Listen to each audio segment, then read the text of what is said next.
Hai sahabat semua, kali ini kita berkisah melihat beberapa masjid di kota Priaman.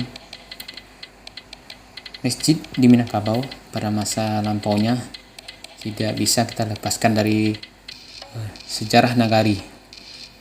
Lokasi Masjid Badano berada dalam wilayah nagari Sungai Rotan yang kali ini sudah terpecah menjadi beberapa desa. Pada umumnya, setiap negeri memiliki masjid utama yang menjadi pusat kegiatan keagamaan oleh masyarakat, khususnya hari besar Islam. Begitu juga dengan nagari Sungai Rotan. Masjid ini, menurut literatur yang kita baca, dibangun pada awal abad ke-19, sekitar tahun 1820-an. Berarti masjid ini usianya sudah mencapai 3 abad. Dalam perjalanannya, masjid ini beberapa kali dilakukan renovasi, perbaikan, dan tetap mempertahankan bentuk aslinya. Nama masjid ini adalah Badano, merujuk guji besar sebagai wadah untuk mengambil wudhu. Letak Badano ini berada di depan tempat wudhu. Adapun untuk masjid, terbuat dari beton dan memiliki denah bujur sangkar. Dapat kita lihat sebenarnya terdapat sebanyak 33 tiang yang menopang bangunan dengan bentuk bulat dan segi 8. Jendelanya berjumlah sekitar 24 buah, pintu dengan 3 buah, dan pada bagian ventilasi jendela dan pintu terdapat dekorasi kaligrafi. Bentuk atapnya memiliki kesamaan dengan masjid raya yang ada di Priaman, masjid raya Padusunan, yaitunya atap tumpang dengan kombinasi bangunan dan kubah di puncaknya. Atap masjid ini dulunya menggunakan genteng, tetapi berganti menjadi seng. Tak hanya atap, kesamaan juga terdapat pada tata ruang utama masjid. Imam Masjid Badano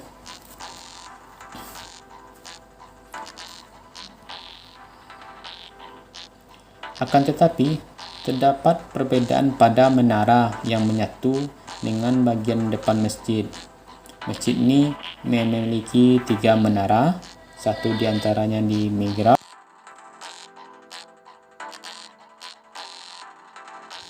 Assalamualaikum warahmatullahi wabarakatuh. Kali ini kita coba mereview salah satu masjid tua dan masjid megah yang ada di kota Priaman. Kali ini kita akan mereview, lihatkan Masjid Raya Badano berada di kenagarian Sungai Rotan. Yuk ikuti, kita intip ke dalam. Yuk kita lihat sekilas bagian luar masjid ini. Masjidnya Masjid Raya Badano yang beralamat di Desa Bungo Tanjuang, Priaman Selatan, Kota Pariaman. Ini kita lihat sekilas. Ini gerbang masjid. Ini cukup besar gerbang masjidnya. Ini di gerbang masjid bertuliskan Masjid Raya Badano dan juga ada kaligrafi gerbang masjid. Yuk ikuti, kita lihat ke dalam kawasan masjid ini. Masjid pekarangnya cukup luas di sini. Ya Pak. Pekarangnya cukup luas. Ini luas, parkir cukup luas. Mungkin kita lihat sekilas. Ini bangunan masjidnya. Ini khas masjid lama dengan menaranya, dan ada satu menara yang cukup tinggi di sini kita lihat. Kekhasan lagi Masjid Raya Badano ini adalah adanya atap yang bertingkat-tingkat di sini kita lihat. Atapnya bertingkat ini.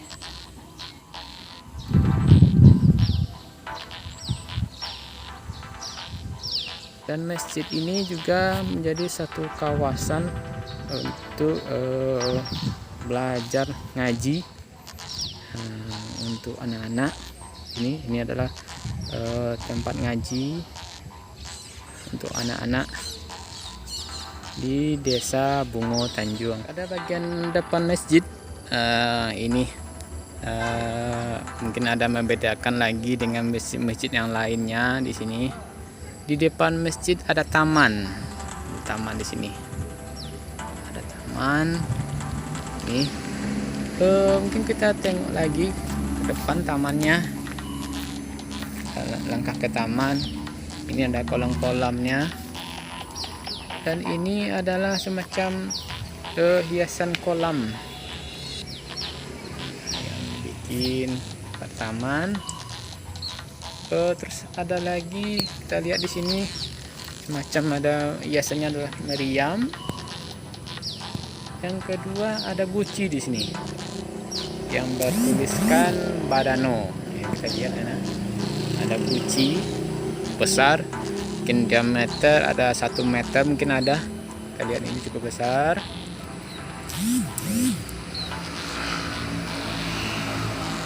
Cukup menarik sekali. Sangat jarang kita lihat di masjid-masjid itu di taman, di depannya ada taman. Ini kita lihat, ini adalah tamannya, taman Masjid Raya Badano. Di depan masjid yang sisi kanan ada kita lihat menara yang cukup tinggi. Ini menaranya.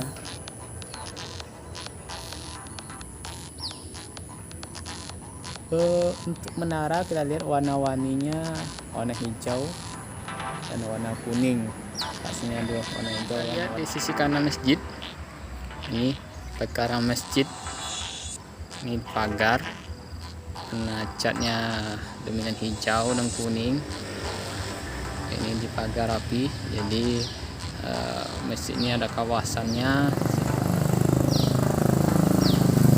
Sisi kanan ini tampak dari Masjid Raya Badano.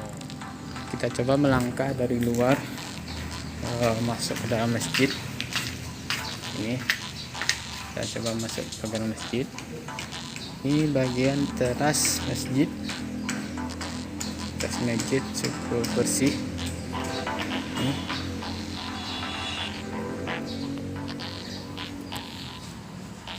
Lihat untuk bagai jendela. Nah, ini bisa dilihat. Ini jendela TP lama.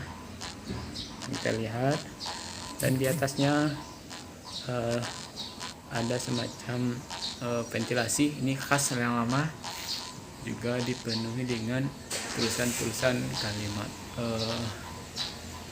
Allah, tulisan kaligrafi. Baik. Kita coba untuk melihat sisi dalam Masjid Raya kita. Ini bagian dalam. Kita lihat ini sisi kanan dan sisi belakang. Ini bagian belakang yang saf untuk perempuan. Kita lihat ini masjid kita, masjid tua, mungkin tipe-tipe masjid lama di sini. Kalau kita bicara masjid lama, itu syarat dengan banyaknya tiang-tiang.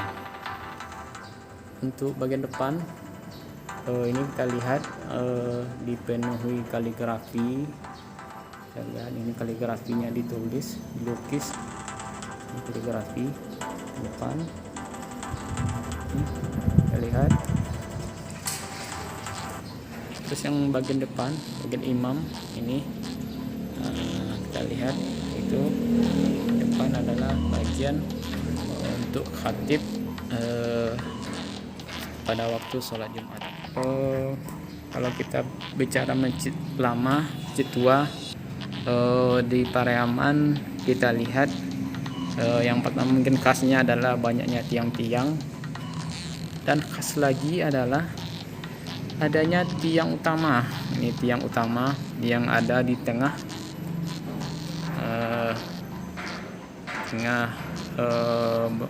masjid.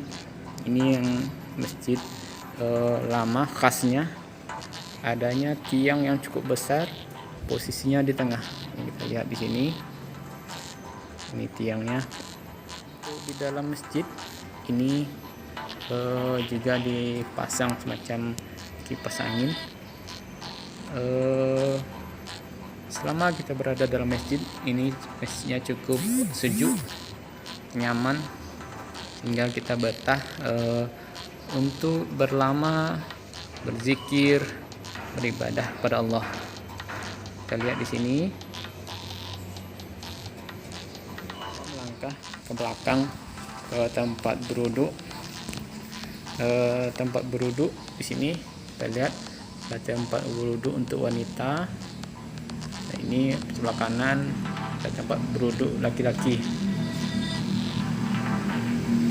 Ini kalau kita lihat ke dalam, tempat berwudhu ini cukup bersih, terawat, sehingga kita nyaman.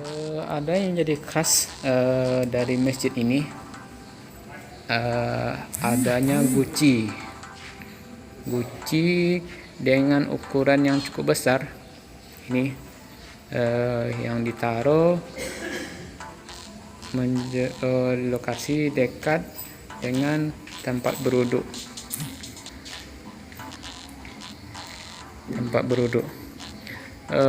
Menurut informasi kita tanya dari warga sekitar, ini guci ini sebelumnya berjarak sekitar 800 meter dari masjid, kemudian dibawa dan ditanam, dipasangkan di